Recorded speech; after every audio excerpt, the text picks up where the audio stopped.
ওম Shri গুরুজয় spiritual জ্ঞান চ্যানেলে আপনাদের আবারও স্বাগত জানাই। স্বামী পরমানন্দজিকে প্রশ্ন করলেন, মহারাজ, সন্তানের ব্যাপারে মা বাপের ভূমিকা কীরূপ হবে? এই প্রসঙ্গে উনি বলছেন, মা ভূমি, বীজ পিতা থেকে। কর্মের প্রভাব 7 পুরুষ পর্যন্ত চলে। উল্টোপাল্টা কর্ম করলে তার প্রভাব 7 পুরুষ ধরে চলে। যদি দেখো কোনো নচ্ছারের ছেলেটা ভালো হয়েছে, বুঝতে হবে ছেলেটা কোনো মহাপুরুষের সংসর্গ লাভ করেছে।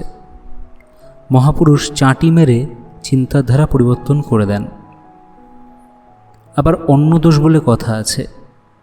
অন্নের রস থেকে রক্ত, রক্ত থেকে চর্ম, চর্ম থেকে মাংস, মাংস থেকে চর্বি, চর্বি থেকে অস্থি, অস্থি থেকে মজ্জা, মজ্জা থেকে রেতস, রেতস থেকে প্রাণবীজ, প্রাণবীজ থেকে রস, রস থেকে প্রেম, প্রেম থেকে ভাব। এখন যদি ক্রমটা উল্টে দাও তাহলে ভাব, প্রেম, রস, প্রাণবীজ। জন্মলগ্নে পিতার ভাব অনুসারে বীজ আসবে। অন্নদোষ থাকলে কি হবে বুঝতে পারলে? বীজ যদি চালতা হয় তবে মারূপ ভূমিতে কি আর আপেল হবে? তবে কিনা ভূমি ভালো হলে চালতাটাই মস্ত বড় হবে। আবার একজন প্রশ্ন করলে, বাবা, কী ধরনের খাদ্য খাওয়া ভালো?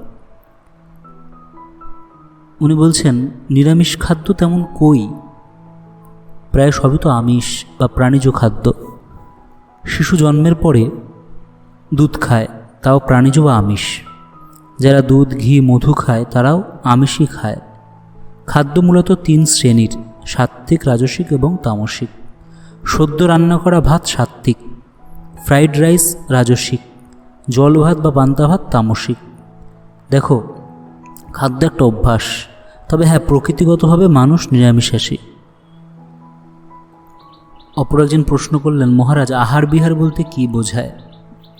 উনি এই প্রসঙ্গে বলছেন, উষার আগে শয্যা ত্যাগ করবে, স্নান করে নিলে আরও ভালো, উঠেই 1 গ্লাস জল খাবে, তারপর প্রাতকৃত্য স্নান পূজাদি সেরে প্রাতরাশ করবে, দই না জুটলে 1 পোয়া দই দিয়ে 2 কিলো ঘোল বানিয়ে পরিবারের 5-6 জনে খাবে। পেট পুড়ে প্রাতরাশের পর কাজে লাগবে। যতক্ষণ না সূর্য মাথার উপর আসছে কাজ চলবে। আমরা ট্রপিক্যালে বাস করি, দুপুরের প্রচণ্ড গরমে বাইরে কাজ করা ঠিক না। তখন মধ্যাহ্ন আহার করে বিশ্রাম নেবে, ঘুমাবে না। ছায়াতে বসে কাজ করা সম্ভব হলে তা করা যেতে পারে। পরে অপরাহ্নে আবার কাজে লাগবে, চলবে সন্ধ্যা পর্যন্ত। কাজ শেষে স্নান নয়, গা ধোবে। সন্ধ্যায় দেবতাদের যেমন শীতল দেওয়া হয়, তেমনি সামান্য কিছু খেয়ে নেবে এবং রাতে ঘুমোবে। একজন বললেন, মহারাজ, শরীর ভালো যাচ্ছে না। সেই প্রসঙ্গে উনি তাকে নিরামিষ খাওয়ার পরামর্শ দিলেন। উনি বললেন, খাওয়া দাওয়া ঠিক না রাখলে ভুগবি। শহরের লোকেরা চিকনাই খাওয়া, শহরের লোকের চিকনাই খাওয়া, নিরামিষ খাবি। জানিস তো, মানুষ স্বভাবে নিরামিষাশী। ডাল খাবি, শাক পাতা খাবি, ফল খাবি, দই খাবি। শহরের লোক শাক পাতা খায় না, খায় ভাজাভুজি। অপর একজন স্ট্রেংথ এবং স্ট্যামিনা নিয়ে প্রশ্ন করল। এর উত্তরে উনি বলছেন, ব্রেনটাকে হরাইজন্টালি 2 ভাগ করে আবার ভার্টিক্যালি 2 ভাগ করলে 4 খণ্ড হবে। ব্রেনের সামনের দিকটাকে বলে থ্যালামাস, আর পিছনের দিকটাকে হাইপোথ্যালামাস। পুরুষের ডান দিকের এবং নারীর বাঁ দিকের থ্যালামাসের সেল বেশি অ্যাক্টিভেটেড হয়। এজন্য নারীর স্ট্যামিনা আর পুরুষের স্ট্রেংথ বেশি। এজন্য নারীর স্ট্যামিনা আর পুরুষের স্ট্রেংথ বেশি।